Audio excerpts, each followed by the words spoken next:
before the storm hit. Looking back, I can still feel the low hum of resentment that colored my childhood. Like background music, I could never quite shut off.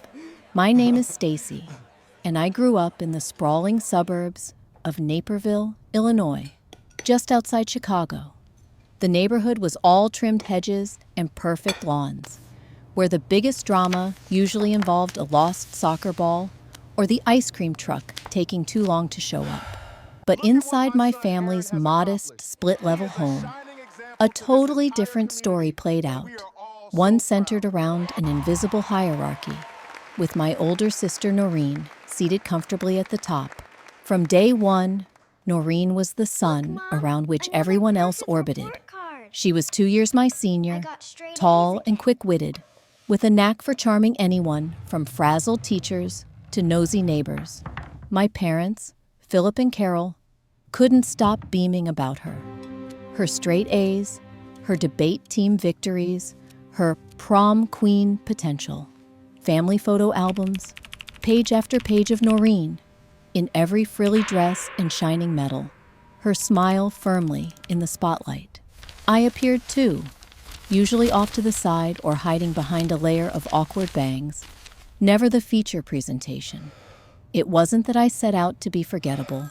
I loved math and puzzles, won a citywide math tournament in 5th grade, and quietly brought home solid report cards. But while my achievements faded into the background, Noreen's every move was celebrated with a cake, a Facebook post, or a phone chain call to every aunt within a 300-mile radius. I remember one time, after she won a speech competition, Mom threw her a surprise pizza party, and Dad made banners out of construction paper. When I aced my calculus final a year later, the best I got was a distracted, "That's nice, honey," over the phone while Mom cooked dinner. It extended beyond grades, too. Noreen's opinions decided what shows we watched, where the family vacationed, and even how the furniture was arranged in the living room. I learned quickly that standing out only brought stilted smiles or tense silences, so I became an expert at blending in. I'd sit through dinners, listening to her stories about drama with friends or her big plans for the future, nodding along while mentally calculating tomorrow's math homework. But the deepest cut was always how my parents treated me, in public versus in private. At school awards nights and family reunions, they'd brag for hours about Noreen's latest achievements, their faces shining with pride as cousins and neighbors listened eagerly. If someone dared ask what I was up to, Mom would answer for me, chalking my life up in 10 words or less before spinning back to Noreen's stage presence. I got used to the shuffle, to the feeling that I was some background actor in a play starring the daughter my parents adored. Despite the hurt, a stubborn sense of duty kept me on the periphery, always ready to work harder or be more helpful, just in case this time they'd notice. I figured if I became indispensable, hardworking, reliable, supportive, they'd have no choice but to see me. I didn't realize, not then, how much that hope would shape the years to come and set the stage for everything that followed. The trap of family duty. Looking back, I can see how insidious it all was, how I slipped into this trap so easily without even realizing it. Being the responsible daughter had started out feeling like a badge of honor. I had a good job as a financial analyst by the time I was 28, and it was easy to rationalize giving my parents a hand, especially when their little retail shop in the heart of Chicago hit its first real rough patch. Their store, Carol's Finds, was my mother's dream. But from the start, it was more heart than business sense. Receipts piled up, inventory lists on sticky notes, and my dad's system was whatever he could remember from the week before. They loved talking about community, but they'd glaze over any mention of expense sheets or cash flow. It wasn't like I stepped in expecting to become their lifeline.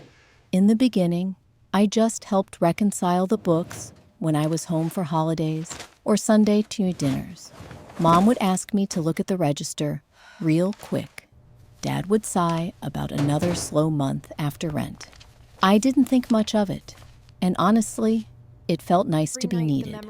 When I suggested they digitize their records, they shrugged or pushed it off until Noreen piped up months later, and suddenly everyone treated it like a revolutionary insight. Still, a sense of duty gnawed at me. I was their practical, organized kid, always the one who took care of details. So when I saw late notices stacked on the kitchen table, I'd log into my bank account and wire over a few $100s, covering shortfalls without being asked. My parents would thank me with a distracted, "You're a doll," and immediately pivot back to discussing Noreen's latest accomplishment. Sometimes I wondered what would happen if I just didn't send the money. But then guilt would creep in. What if the shop went under because I didn't do my part? What if Mom got sick from the stress? Soon, it wasn't just holiday bookkeeping and crisis bailouts. I got involved in everything behind the scenes, ordering inventory, setting up new accounting software, which Noreen later claimed as her idea to her friends, and even writing up basic contracts for vendors. This was all after a full workday at the firm, after rush hour commutes, and on weekends when my friends went out for brunches or caught Cubs games. I kept telling myself I was strong enough to do it all. I even believed, deep down, that if I proved my worth with enough invisible labor, my parents would finally see me the same way they saw my sister. The more I did, the more they depended on me, and the more invisible I felt. Mom and Dad pressed Noreen for her creative ideas, let her reorganize the window displays, and posted about her magic marketing touch on Facebook. At the exact same time, I was wiring $500 each month just to keep creditors from their door and hunting down lost invoices. There I was, hunched over spreadsheets at midnight, while the family group chat buzzed with photos of Noreen's customer appreciation party and Mom's homemade cupcakes. Every time I tried to talk about the business side, "This supplier is overcharging," or "We should plan for tax season," I got brushed off. Sometimes I'd watch Noreen charm our parents right into ignoring reality, spinning late payments as investments and skipped bills as temporary slowdowns.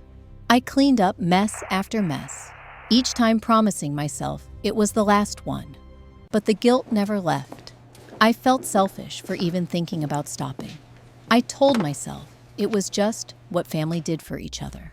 But at what point does duty turn into a set of manacles you lock yourself into?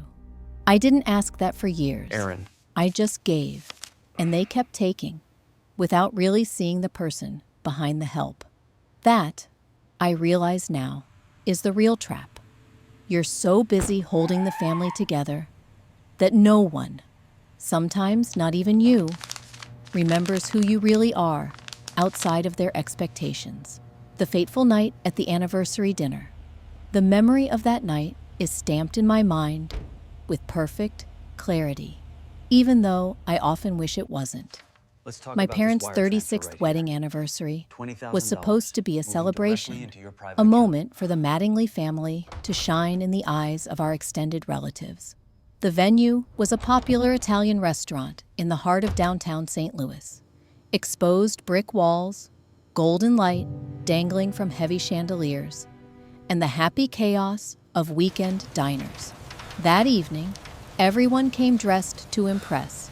My mother in a blue silk dress, Dad in a suit dusted off for special occasions, and Aaron looking every bit the homecoming king. Even in his 30s, cousins, aunts, and uncles had flown in or driven hours for the event, and the air sparkled with anticipation and a faint whiff of too strong cologne. I wore a simple black dress, nothing flashy, but at least it made me feel like I belonged in the room. From the start, I could see the old dynamics at play. When Aaron arrived, just a little late, just charismatic enough, he became the gravitational center. People clustered around him, laughter coming more easily at his stories, compliments tumbling out about his recent promotion at a local bank. My parents drank it in, faces shining. Meanwhile, I floated from group to group, making small talk, consciously ignoring the old ache in my chest. Dinner itself was a well-rehearsed performance. Thanks were said, wine poured, and toasts raised.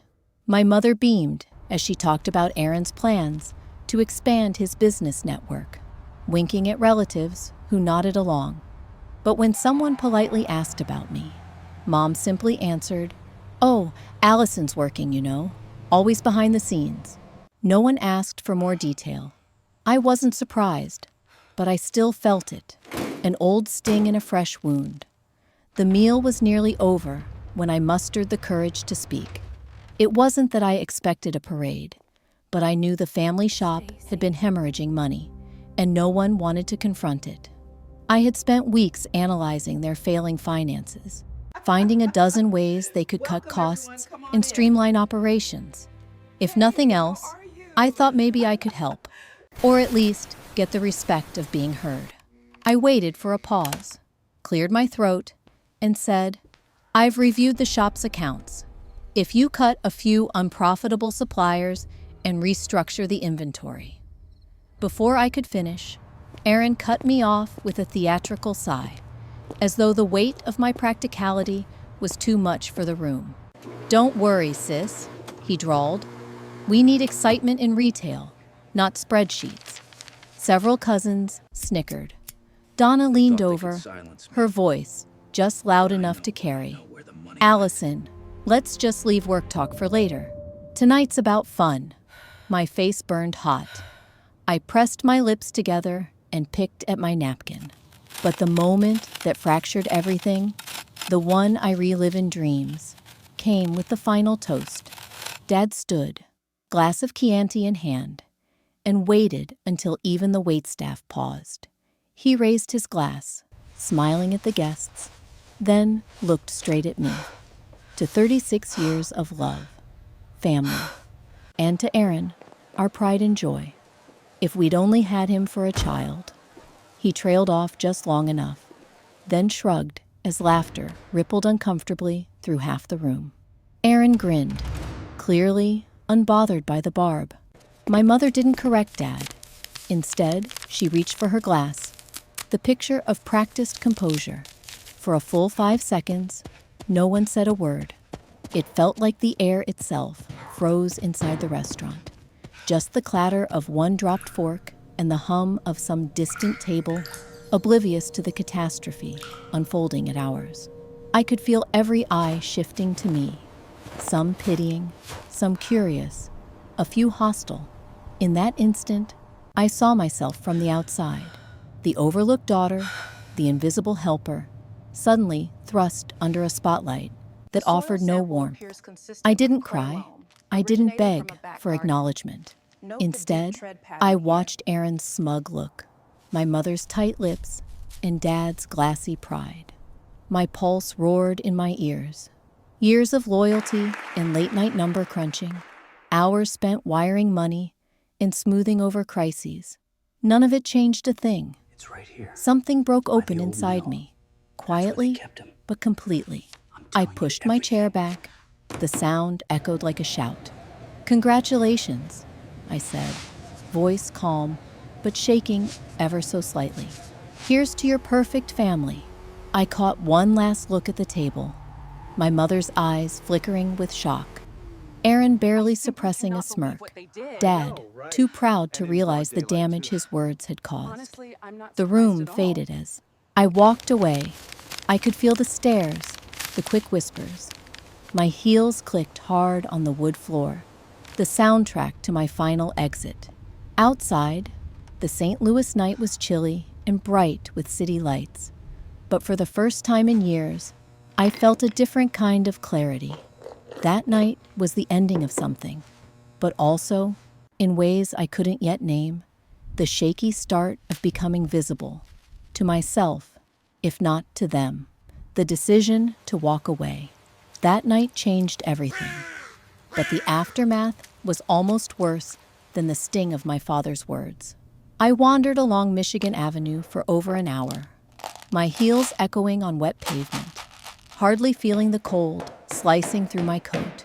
The city lights were a blur, static, mindless brilliance, while my own mind spun with the memory of Dad's toast and the complacent silence that followed.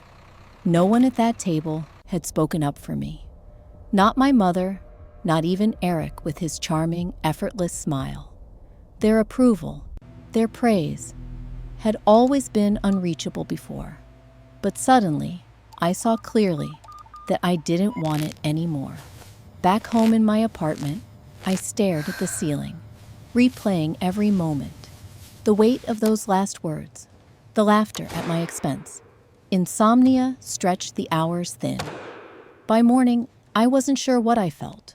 Grief, fury, exhaustion, responsibility, or a sadness too old to even name. But clarity arrived, cold and simple. I wasn't going to be their silent helper any longer.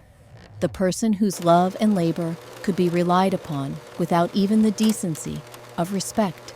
I brewed strong coffee and sat at my tiny kitchen table, sunlight bleeding over the linoleum. I opened our family group chat, Mom, Dad, and Eric.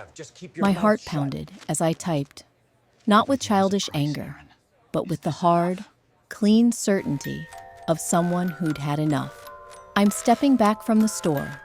I will not be sending any more money or handling any more business problems. This is my final word. Good luck. My finger hovered before sending. Then I pictured that scene. Dad's toast, Eric's smirk, Mom's careful silence. I hit send. The immediate response was chaos.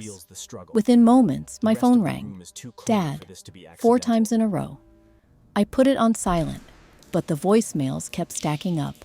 First confusion, then anger, then desperate bargaining. Mom's texts poured in, each one longer and more frantic than the last. You're just upset. Let's talk about this. Allie, the store needs you. Don't do anything rash. Family means forgiveness, sweetheart. Eric's message was a single line. Seriously, Allie? Over one dumb dinner? But it wasn't about that night. It was about all the nights, all the years. I let their messages sit unread, phone screen glowing accusingly in the darkness. In the space left by their chaos, a fragile relief began to bloom. The following week was a minefield. They tried everything. Promises and guilt trips, nostalgia and manipulation. Dad switched to emailing, me at work, subject lines ranging from, let's be reasonable, to you owe us an explanation. Mom called our shared relatives, framing me as too sensitive and overworked, spinning the narrative to anyone who'd listen. Eric posted a vague, self-pitying Facebook status about siblings who create drama for attention. I said nothing. I offered no explanations. No, not even to the busybody aunt who emailed me. Family is forever, sweetheart. I didn't respond to Mom's late-night voicemails, her practiced tears barely masked by the static. Instead, I cleared my evenings of their chaos, focused on my own job, met Kathleen for drinks, let my apartment fill with the kind of quiet music I liked, but never played at home. Of course, word got out. By month's end, Main Street Styles was already buckling. Suppliers grew impatient. A tax bill appeared that I'd warned about 6 times. My monthly $500 disappeared from their books, and suddenly, no one else picked up the slack. The bank stopped calling me for reassurance. They called my parents. For the first time, consequences fell where they belonged. My family spun, frantic, chasing the old order. They turned first to Eric, but he was too far, too focused on his own life to do more than offer advice from California. Extended relatives tried to mediate, repeating old refrains about strong women holding families together. I hardened my resolve, repeating to myself, I owe them nothing but the truth. I deserve to rest. And in the silences that followed, no more late-night calls, no more frantic emails, no more guilt-tripped obligations. I found space for my own life. I slept better. I signed up for yoga. The world outside my window widened, the horizon no longer blocked by the heavy shadow of family debt. Each small, ordinary joy felt lighter, knowing I'd finally chosen myself, the family in freefall. I'll never forget what it was like to stand on the outside for the first time and watch the world behind those closed doors begin to unravel. It started with a series of ignored texts, missed calls, and my mother's oddly choked silence when relatives asked if the family store was still holding steady. At first, Philip and Carol, my parents, tried desperately to keep up appearances. If you scrolled through their social feeds, you'd still find smiling, filter-bright pictures of Noreen grinning in front of our shop's window. The cheery display shouting half-off sales and new arrivals, but it didn't take long for the cracks in their confidence to widen into irreparable fractures, the kind everyone in a Chicago suburb would eventually hear about over coffee or through the grapevine at church. The first sign that things were truly falling apart wasn't an angry phone call or an accusatory email. It was the quiet, the strange absence of requests for help. For years, my phone had pinged like clockwork on the first of the month with bills needing to be paid, invoices overdue, and frantic texts about a little shortfall again. Now, radio silence. It was unsettling at first, like waiting for a storm that never comes. A part of me still braced for the barrage of guilt. But I was determined and resolute in my choice. No more money, no more free advice, no more fixes at midnight. Within a week, the changes were visible. Suppliers started cold calling the shop, refusing to extend additional credit lines to my parents. The family store, so used to sailing through tight months on a patchwork of ad hoc cash infusions and half promises, now faced real deadlines. My father scrambled to float payments. He even tried dipping into a retirement account to plug the gaps. But facts didn't care about pride. Within days, utility bills went unpaid, and inventory orders stalled. Sometimes, I heard about these troubles secondhand from former coworkers, or even, awkwardly, from neighbors whose kids worked the register part-time. Noreen, meanwhile, had always thrived on an audience. She took to social media, not just to soothe her ego, but to build a narrative. Her posts started as sparkle-filtered shots about perseverance and trusting family, but soon turned brittle, defensive. She slipped in comments about certain people who didn't appreciate loyalty, thinly veiled jabs at me. Some relatives took her side. Others, though, began to wonder aloud at family BBQs why things had turned so sour. Rumors spread like wildfire, but the real story, the sums of money transferred, the hours I'd poured into their business, was mostly invisible.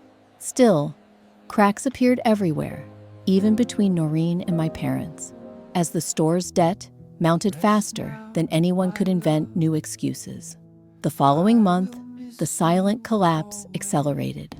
A notice from the IRS arrived at my parents' house, something bright and terrifying in an ominous windowed envelope. Back taxes were due, numbers I'd warned them about for years, but they'd chosen to ignore. The staff was cut back to just family. My mother returned to the shop floor, eyes ringed and hands shaking as she counted the till. My father mumbled about how times were changing, but he couldn't hide that. For the first time in his life, he was afraid. Even Noreen stopped coming around as often, no longer able to spin her marketing magic when the shelves grew bare and customers dwindled away. Our extended family started whispering about us behind their hands at holiday gatherings. An aunt would pat my arm, asking in a hushed voice if things were okay over at the shop. A cousin sent a pointed message on Facebook, asking if I might just reconsider for your mother's sake. Everyone was performing concern, but I sensed the voyeuristic satisfaction behind their words. People who'd always assumed our family had it all together now watched as we became a cautionary tale. What hit hardest was not the financial ruin. I'd braced myself for that, but the social avalanche that followed. Family friends quit calling, birthday invites stopped. A neighbor I'd known since childhood avoided eye contact at the grocery store. For so long, my parents' status had been tied to having something to show for all their years in business, even if that something was smoke and mirrors.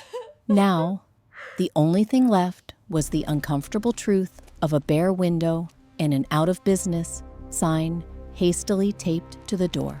Noreen struggled most with the fall from grace. She'd built her identity on our family store. The idea that she was the golden child who could do no wrong. When the store closed and the lines of credit dried up, she was forced, maybe for the first time, to reckon with what she had, or hadn't, actually contributed. She started blaming my parents, complaining bitterly that they hadn't listened to her ideas. It was only then, when all the applause faded, that Noreen realized just how loud the echo was in an empty room. Meanwhile, my parents barely spoke to one another. The stress fractured their marriage in ways that years of small resentments never had. My father, stubborn and embarrassed, refused to confide in anyone, not even me. My mother cycled through anger, denial, and apology, sometimes all in the same phone call, which I rarely returned anymore. Their world had always revolved around an illusion of family unity, of Mattingly pride. Once the financial props crumbled, so did their carefully maintained reality. I watched it all from a distance, fighting off surges of guilt that tried to pull me back into the quicksand.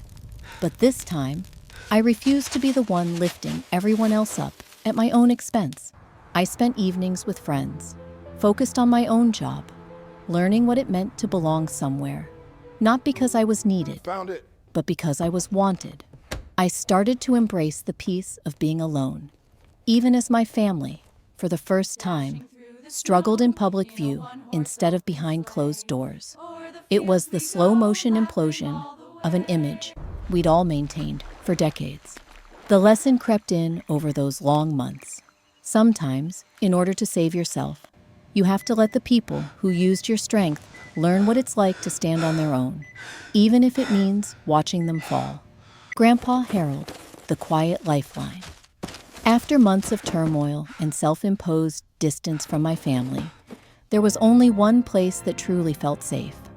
A small, sunlit home, just a 5-minute walk from the ocean cliffs of San Diego.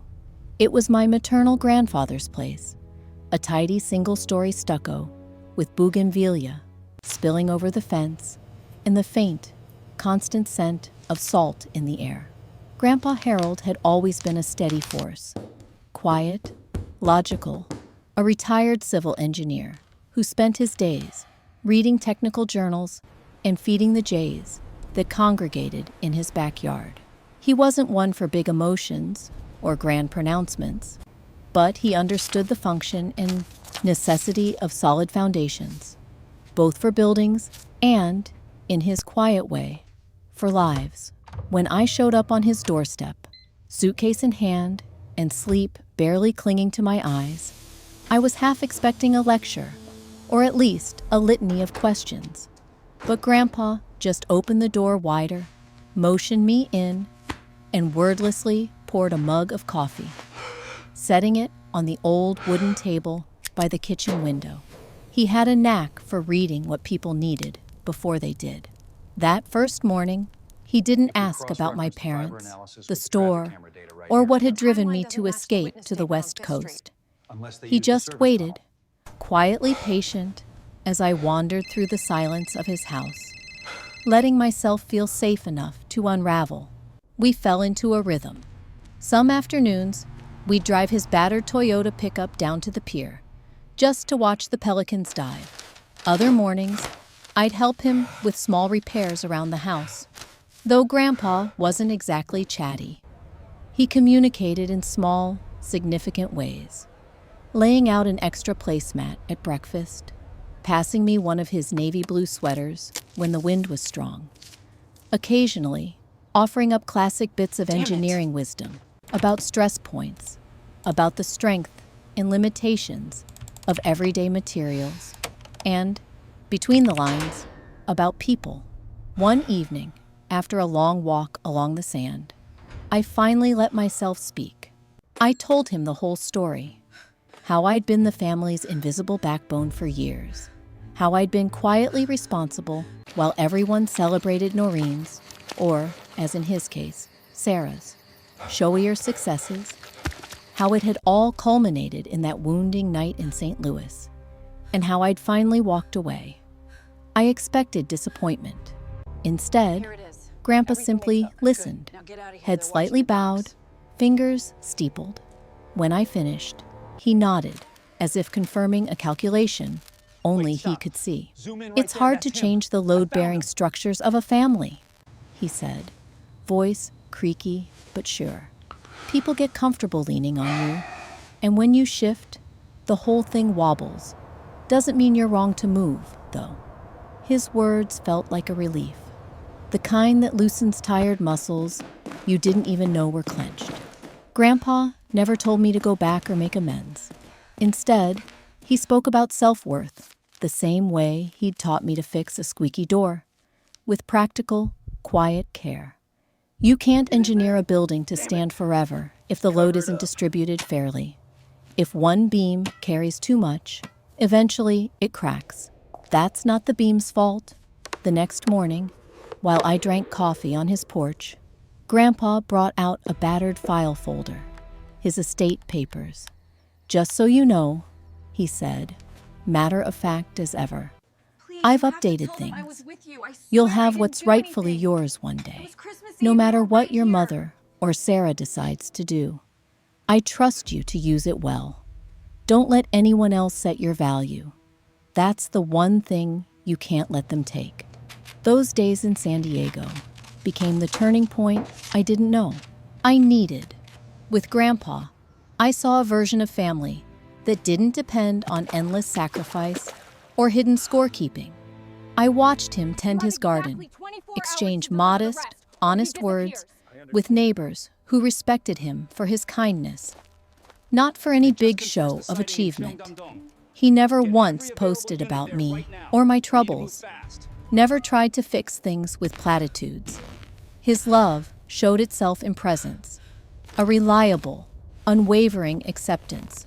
For the first time, I allowed myself to believe I was enough, even without a parade or an audience. On the afternoon I packed to leave for Chicago, Grandpa walked me to my rental car.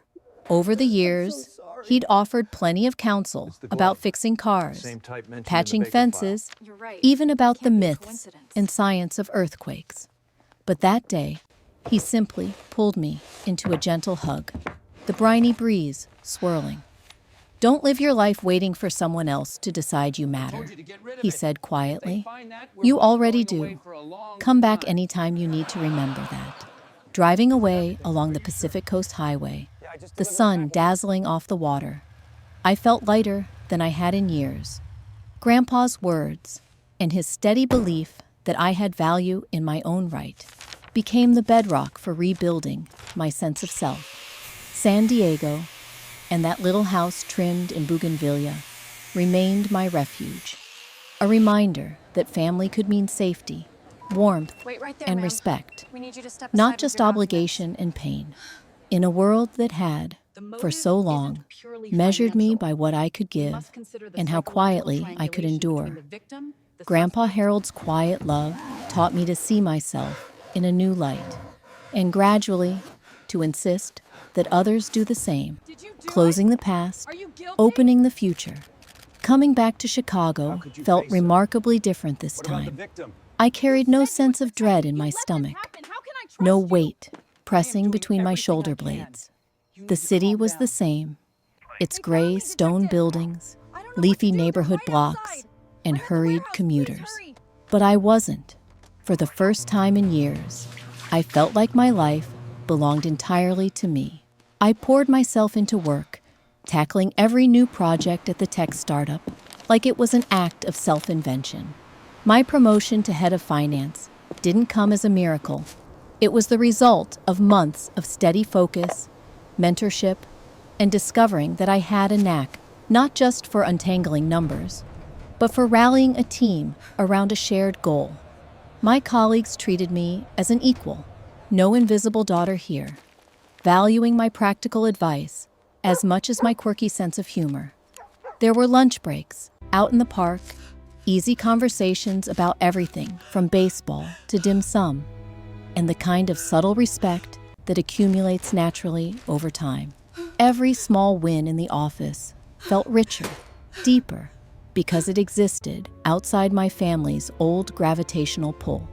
Back at my sunlit apartment, with its secondhand furniture and windowsill succulents, I started to feel another kind of peace. My longtime friend Rachel would drop by after her shifts, bringing over takeout and her reliably offbeat jokes. We'd talk about everything: office gripes, dating disasters, our hopes for the future, without comparison or competition.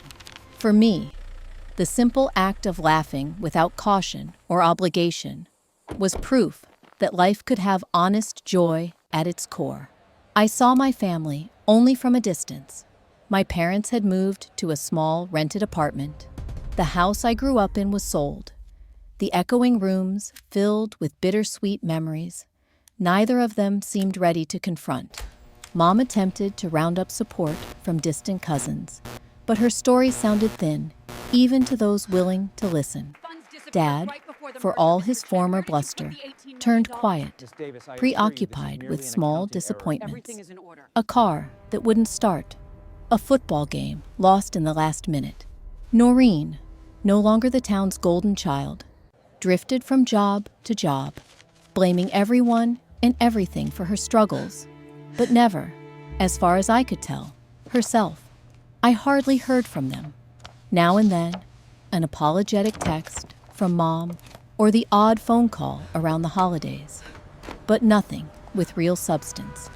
No more urgent requests, no more guilting. I sent brief, polite replies. My heart had softened, but the boundaries I'd built would stay firm. I realized that forgiveness didn't have to mean returning to old patterns. Sometimes, it simply meant wishing people well and letting them go. What surprised me most was the absence of emptiness. I'd always feared that breaking away meant a life of loneliness or regret. But bit by bit, I filled the spaces once occupied by anxiety with purpose, curiosity, and a kind of gentle ambition that was all my own. Some weekends, I'd drive out along Lake Michigan, hiking trails alone and letting the wind tangle my hair. Grateful for the silence, for the world's sheer possibility. I started new routines, joined a book club, and even signed up for a watercolor class. Skills I'd never dared make time for when the family store could collapse at any moment. It was awkward at first, letting myself enjoy things without waiting for the other shoe to drop. But day by day, I rebuilt the scaffolding of a life not defined by what I owed others, but by what I wanted for myself. There were moments of grief, too. Unexpected pangs when an old family song came on the radio, or when Rachel showed me photos from a Thanksgiving dinner with her siblings. All laughter and casual affection. I let myself feel those losses without letting them pull me under. My therapist once said, "You can miss the family you wanted, even as you accept the one you have." It's true. Some wounds remain, but they lose their claim on the future. I remembered my time in San Diego with Grandpa Harold often. The image of him standing in the garden, patient and sure, became a kind of lodestar when anxiety or guilt crept too close. Sometimes I called him just to hear his calm, matter-of-fact voice. Other days, I'd wander the plant aisles in the local market, remembering how he taught me to spot healthy roots, to never rush a growing thing. Those lessons were meant for more than gardens. Gradually, I became someone who could define her own worth. I stopped measuring myself by how much I managed or how quietly I endured. Now, when I looked in the mirror, I saw someone strong and luminous, not because she bore everyone's burdens, but because she finally set them down. When I hosted a housewarming party for my friends, laughter filled my living room, bouncing off the walls in a way that felt like an incantation. No one asked for more than I could give. And as the sun set, Rachel raised a glass and toasted me, not to perseverance, obligation, or sacrifice, but to choosing the life I truly wanted. I don't know what the future holds. None of us do. But I step forward now, not as an afterthought or the background character in someone else's story. I am the author, and I've discovered that sometimes closing the door to the past isn't an act of bitterness, but the greatest act of hope. The wheel of my family's story may keep turning, but mine moves forward by my choice, drawn toward every horizon I finally have the courage to seek.